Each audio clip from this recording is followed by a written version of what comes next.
my friends, welcome back. We're doing the August garden tour, but I had a few things that I wanted to kind of mix in. So at some point, this little chit chat is gonna pop up in the video. I'm not that good at this stuff, so work with me. Hello, look, get that out of the way. This is white wine vinegar that we made ourselves. I've shown you how to do that. We are going to be, in fact, increasing our white wine vinegar into our much larger vessel very shortly. So if you've been working on that project, you should, if you started at about the same time that I did, you should have been feeding it throughout this time and building our vinegar. There's a fly. Ah, go away. Okay, so my husband's just coming in from work, so you're probably going to hear a little chit chat in the background. Say hello. Hello. That's my husband, Peter. So at some point, we're going to interject these little pieces of video because this video has been shot over the course of a few days. I harvested elderberries. I was discussing with you all, we were outside, garlic chives and how to infuse vinegar with the blooms. And I thought instead of just telling you, I would show you. So I grabbed a whole bunch. They are in bloom all over the place. So if you're growing garlic chives, this would be a great time to go out and grab some. If you don't have your own homemade white wine vinegar, it's okay. Just get one that you like and a nice clean jar, and we're gonna go from there. I also showed you what it takes to harvest elderberry. It is a massive chore. I mean, this year the plant was up so high, I had to keep pulling it down, and I felt like I was covered in bugs. It was awful. I'm just gonna be honest with you. These were hard-earned elderberries because I honestly felt like I was covered in creepy crawlies. However, this is what they look like when I brought them in and they were sitting in water. I set them in water just so I could drown any little critter that may have been hitchhiking. And then I put them in the dehydrator. And this is what they come out like. They are teeny, teeny, tiny. Now these are not to be eaten. We use these to make medicinal syrups that really help get us through cold and flu season. Thank you, Muggsy. And I have a few other things I'm going to share with you with elderberry. So I just wanted to show you, this is all that work. This is what you start with, and then you end up with this sad little thing. But it is what it is. Now, they smell so good. These are garlic chives. Onion chives are pink. And they're not in bloom this time of year. Onion chives bloom back in June, at least here. Okay, so. Well, here we are, just about the end of August. And the garden is already in transition. We're still producing cucumbers and so forth, but we've also got things that I've planted for fall. These are sunflowers. Now remember, our garden got going really late because we had such a cold spring. So we are having this really weird crossover where usually by now we've harvested most of this garden and we are ready to move into a little bit of a break, a cleanup, and a reset. Well, this year we're not going to get that. This year we are laying one right over the other. And as plants come out, they're being replanted with a fall crop. Look how beautiful.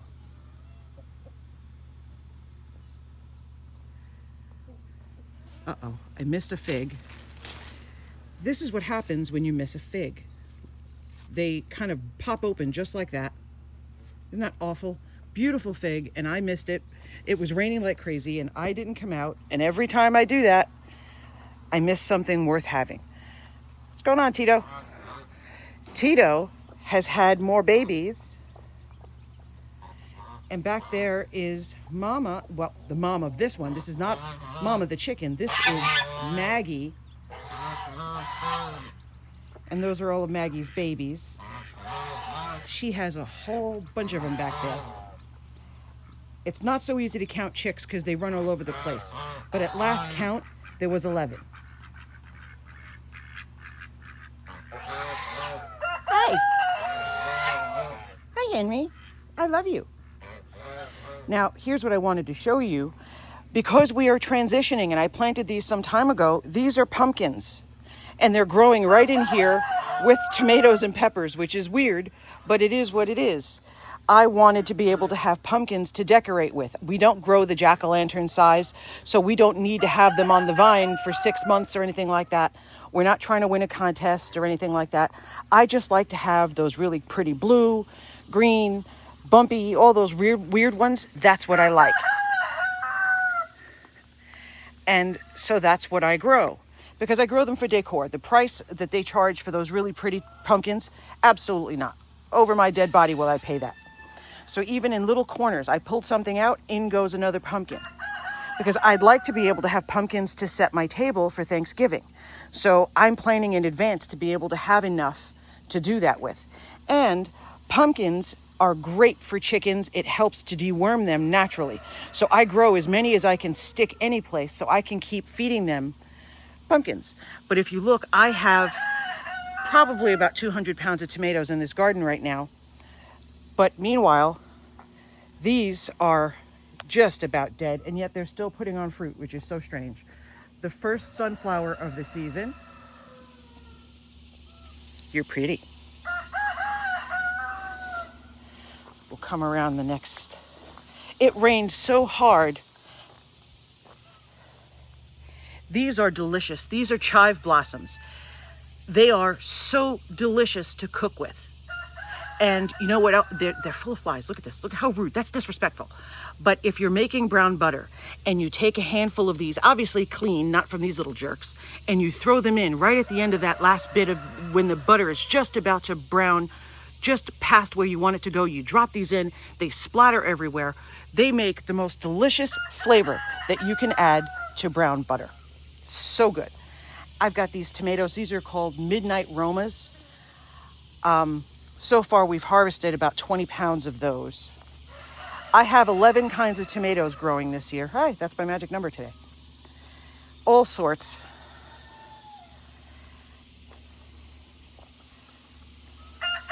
And I mix them in. If you didn't see that video, I'll link it. Because when you're making a tomato sauce and you're making passata and you're making all those things, it is much better to have a variety of tomatoes combined rather than have just one kind of tomato.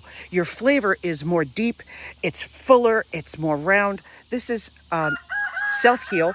I've got some medicinal herbs that I started growing on this side. St. John's wort. This is arnica that's been struggling. Tulsi, otherwise known as holy basil. But then if you look down, I also have pumpkins again. I have pumpkins any place I can stick them. They just went in and they got overwatered in the heavy rain, but that's okay. I have seeds all in here, so these will fill in. I don't leave anything empty. The minute it's empty, I put seeds in. You actually can see, I think you can see that. See? Little tiny seeds, here they come. Waste not, want not. Same over here. All different types of pumpkins, big ones, small ones, yarrow. Now this is also pumpkin. It's a different variety. Tomatoes everywhere. Beautiful, beautiful tomatoes. But again, another different kind of pumpkin. Now these, my goal was to have them run over the side like this one and just drape over. You see the complete difference. See how large these leaves are. Different shape, completely different type of pumpkin. But then look what happened. Now you're gonna tell me that's not disrespectful? Rude. And you know who did that? Tito. You're a jerk, Tito. And you don't even pay child support. I'm the one that has to feed your babies, you jerk.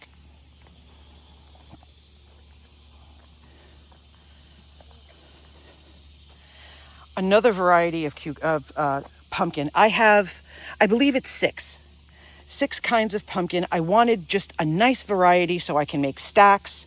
I can do a few things. And I really, really, really want to make sure that I have enough to keep my birds. I have a lot of chickens at this point. Keep them fed. I want to deworm them naturally. And this is my opportunity to do it naturally with lots of pumpkin that I'm not paying for. However, if you don't have the room, because pumpkin does take a tremendous amount of room. Anyway, as I was saying, you can go right after Halloween and for a few cents, you can buy up a pile of pumpkins and feed them to your chickens. Very often, they'll even give them to you just to get them out of the store. These are sunflowers also, all kinds of peppers. I grew a huge variety of cucumbers. I mean, excuse me, not cucumbers, sunflowers. My idea was to have a really big array, all different sizes, all different colors. I just thought it would be fun. So I don't even remember what I planted. Any type of seed I could get my grubby little mitts on, that's what I did. And then you can always tell an Amish paste tomato when you see one. Look at the size of those. Massive. Now this is a Vigo bed, and this is the frame. Now you can cover this frame. Let me go slowly so I don't make anybody motion sick. But you can cover it with this. This keeps the bugs out. And in the wintertime, that changes out and I will be putting a frost cover on. But even in the summer, if you're not doing that, I use the frame to tie my tomatoes to keep them from falling over and snapping. And they work great. These things, even when they're not wearing their little outfit, fantastic. And another little spot where I had room. Hey, this is not good. Get down. Another spot where I had room, pumpkin. Now this pumpkin is going to end up climbing up the fence, and they run all over the place. When that happens and your pumpkins are elevated so they don't snap the vine and end up dying, I use really cheapo pantyhose that they sell at the supermarket, and I make like little hammocks out of them, and I tie them to the metal in the fencing to support the pumpkins, and that works out great. Trying to go slow so I don't make you sick. All right, we'll go this way. Look at all the flowers. Now this time of year, I'm usually long done with cucumbers, but I planted about 4 or 5 different continuous, every 2 weeks, I planted another set, another. So we're getting just a huge amount. Hi, goosey goose, you beautiful baby. I'm sorry, my gooses are staring at me. My geese, but I call them gooses. Please don't tell me they're geese. I know that, but I call them gooses, and they come running. Anyhow, this little spot here, let's do here. This is black tea that we planted for the first time this year. And I keep getting this issue. I don't know what the problem is. And it's blooming. If you can see, that's got some sort of flower in there. But this keeps happening. If one of you already grows tea, can you please tell me what's wrong? I have done everything I can think to do, and the plant is still like kind of miserable. And then it sends up new growth, and the growth is beautiful. It gets to be about this size, and then it does that. So if you happen to know, please help me. Help your girl out, because it's really frustrating. These are zinnia, and I adore them. I put zinnia everywhere. Now, if you recall, I just took a handful of zinnia seeds and threw them in. Now, we were discussing comfrey. Comfrey, there is so many good things you can do with comfrey. It is a shame to have any size of a garden and not grow comfrey. Even if you do nothing more than chop and drop for fertilizer, please grow comfrey. But in this case, I planted, maybe 8 weeks ago, I planted comfrey crowns because I wanted to show you the difference. Look at the size of these plants. That's what you get when you spend an extra few dollars and you get the crowns instead. Look at my butterflies. On this property, my daughter and I looked up how to become a butterfly way station. And we put in all the plants, and we put in lots of little places for water. Let me show you what I mean. I have these everywhere. That's not a flower. It's metal, and it's full of water. I have them everywhere, and that allows the bees and the butterflies to have a place to land and drink.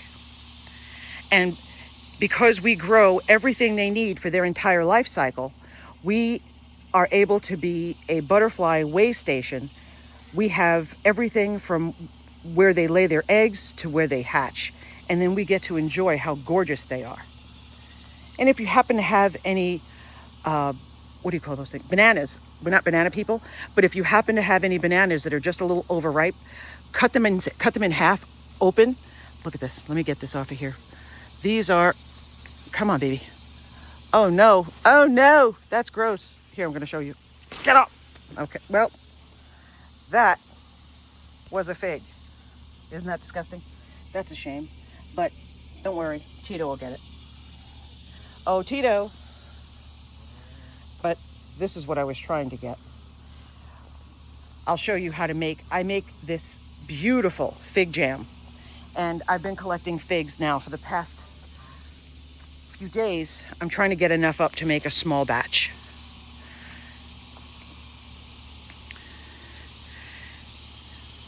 Herbs, as always.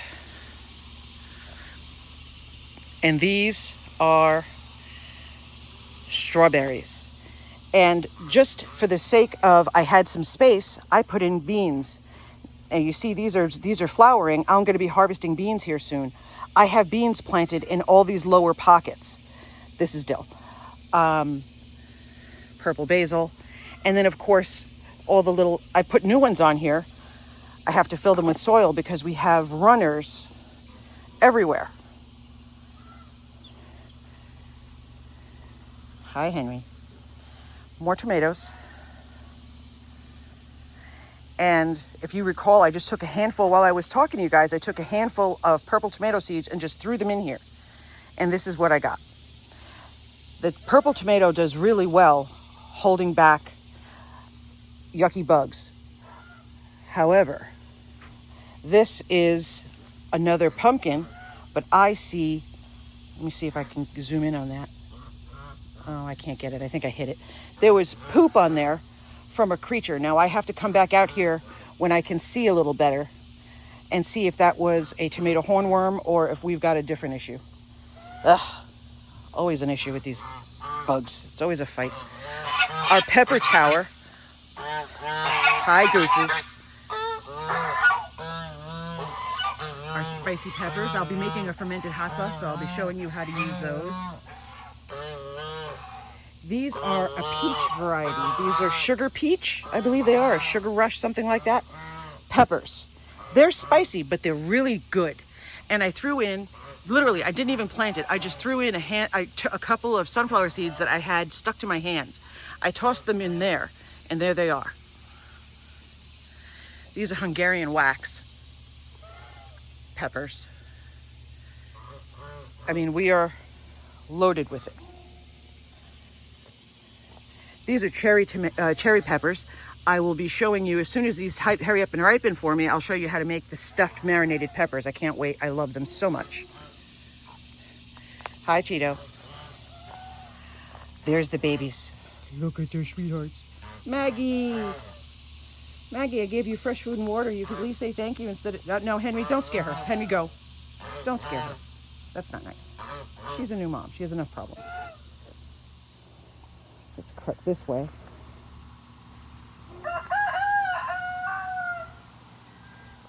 This is a pepper and onion bed that the chickens have been digging in, so that's not going great.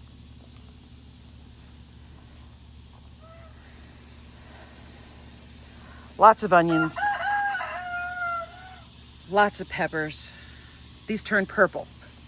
They're delicious. Now you can see we've had a lot of damage here to late blight. There's nothing you can do to hold blight off. You can hold it back, but to stop it completely, I've never seen it happen. Lord knows I try. But I'll be showing you shortly how to make fermented cherry tomatoes, and they are so good. Cherry, tomatoes, shallots, garlic, just so good. Absolutely delicious. And then mixed in, we've got plum tomatoes. And as I told you, any place that I can stick it, I put flowers because they make me happy. They feed the bees and the butterflies. There's another of our little drinking stations. Let me grab you before Tito gets to you.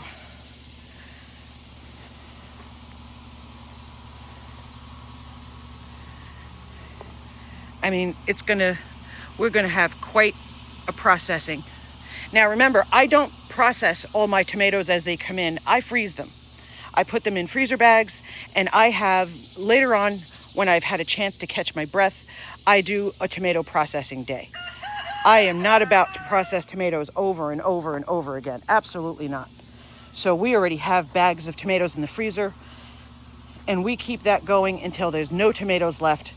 And then usually, to be perfectly honest with you, I start processing those tomatoes in the middle of the winter. Another little spot for our bees and butterflies. So here we are at the elderberry. And as I was telling you, this is what they look like when they're ready. You see how dark they are? Oh, shush, you guys. So that's how you know they're ready. And then I put them in the, I give them a good clean because they're going to be full of ants and whatnot. And then I run them through the dehydrator.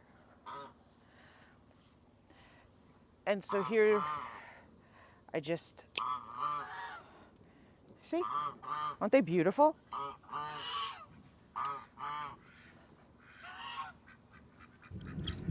Uh-oh. Jeez. They're way up there, man. All right, how do I get you? All right, you, ah!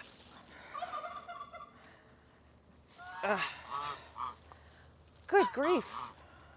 Whoa. All right. Sheesh.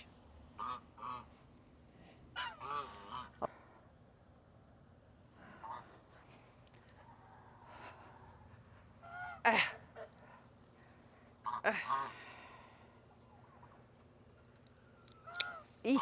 Ah! Let go.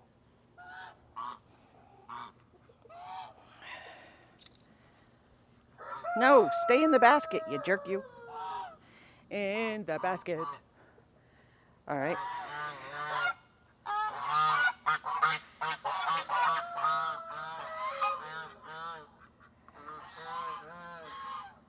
You see? Ah! Stop trying to escape. What is wrong with you? I'm trying to beat the storm because if I don't come out here and grab these, that storm will blow them right off. See? But these are so important. Oh, I see a really nice cluster, but it's way up there. All right. How do I get you, man? All right, let's get you. All right, so if we... Ah! Oh, please. Ah! Don't touch me. Please don't touch me. Please, bugs, don't get me. Please don't get me. Oh, sweet Lord. Oh, my God. All right, well, I got it. Hee hee hee. Oh, my God, I swear, I think they're walking on me. Please don't walk on me. Please don't walk. Oh, no.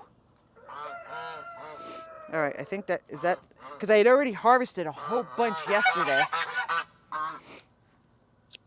And we'll just take this last little bit. All right, so here's what we got. So I'm going to go wash these, put them on paper towels to give them a good dry, and then I'm going to put them in the dehydrator. And then I will show you what we do with our elderberries. If you remember, a few weeks ago, we started the seedlings here in our new seed starting station that Greenstock sent us. And it's doing beautifully, and it is time to now up pot all of this. But this time of year, we don't have to up pot, we just have to gently separate. I do it under water to not upset the roots too much because you see how close they are together.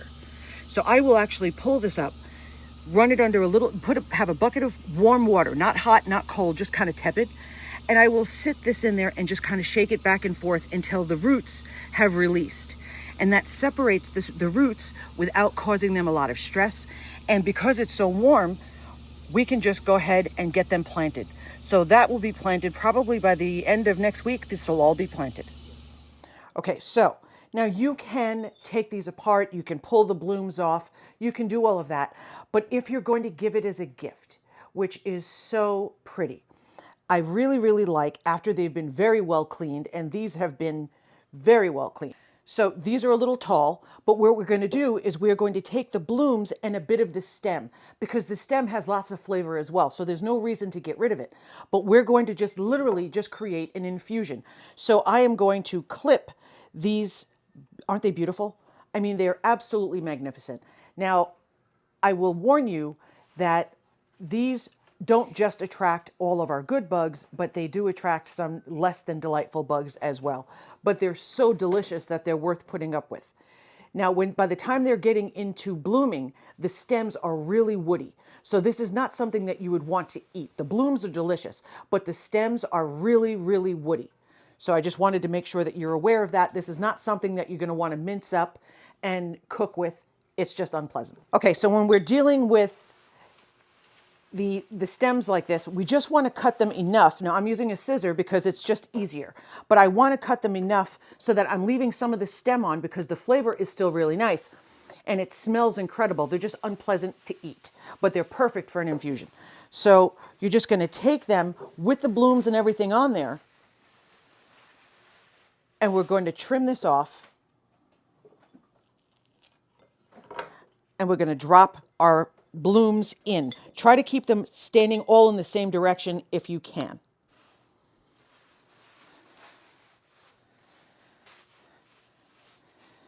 If you're wondering what that sound is, my husband came home with a bunch of groceries, and those are the bags that if he doesn't stop playing with them, I'm going to kill him. Sorry.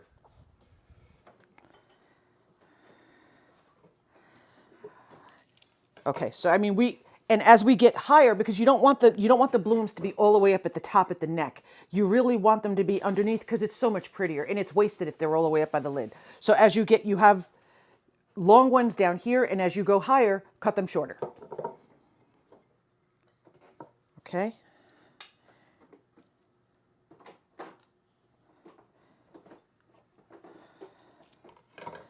Because what you want is for the entire jar to be full of these blooms. Okay, so like a cute little bouquet, aren't they cute? By the way, if you were setting a table and you have those little bud vases, these are so cute, lined up in bud vases, and they're absolutely beautiful on a table. And they're really a lot of fun if you have those little the tiny little egg cups, and you put one at every person's place setting, and you put a little bunch of these, or the onion chives, which are pink.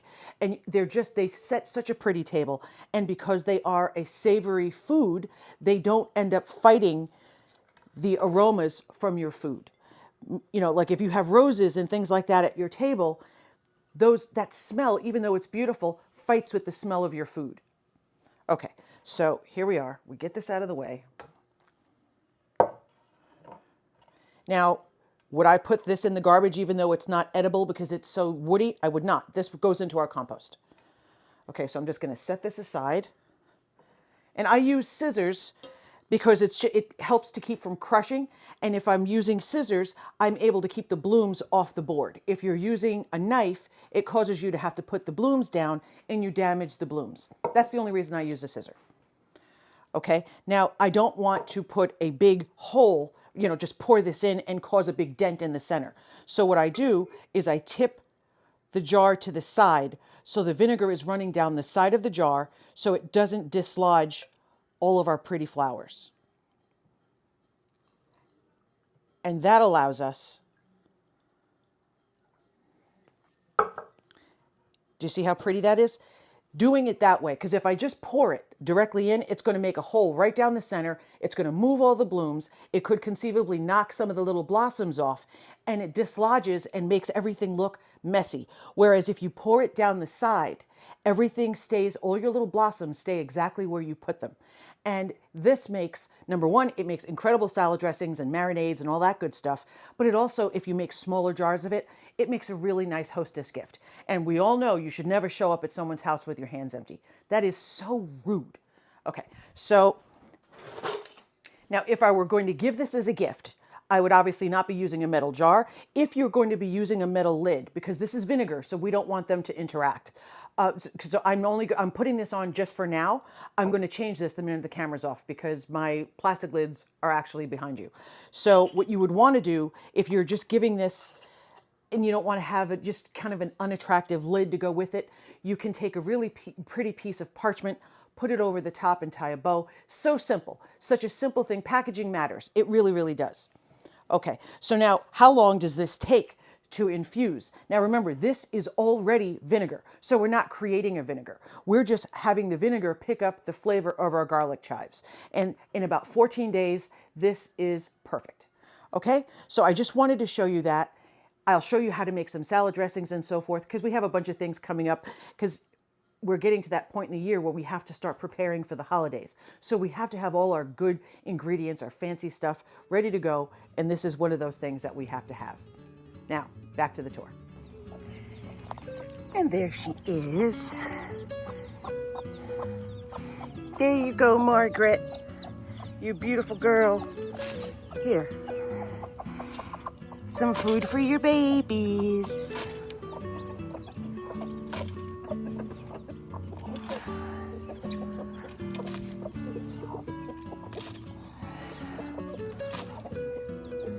You don't have to go looking for food, sweet girl. I got you. Maggie had babies. Where were you hiding those eggs, Maggie? Now, I've seen you every day, but you were hiding them. I'm gonna find that hiding spot. How am I supposed to help keep your babies safe if I can't even find where you hide them, silly girl? All right, well, you've got fresh food and fresh water, so you don't have to go looking. And I'll keep an eye on you, okay, sweet girl? Look at all those little puffy butts. Shoot, shoot, shoot.